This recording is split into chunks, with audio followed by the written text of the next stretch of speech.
તો મિત્રો આ છે એગ્રી 82, દેખાય છે?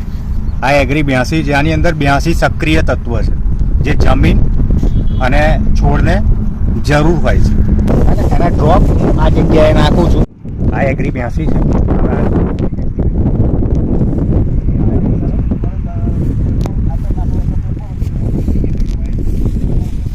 હવે આ જગ્યા જુઓ, અહીંયા ટીપા પડ્યા છે ને, ધીમે ધીમે જુઓ ક્ષાર તોડે છે.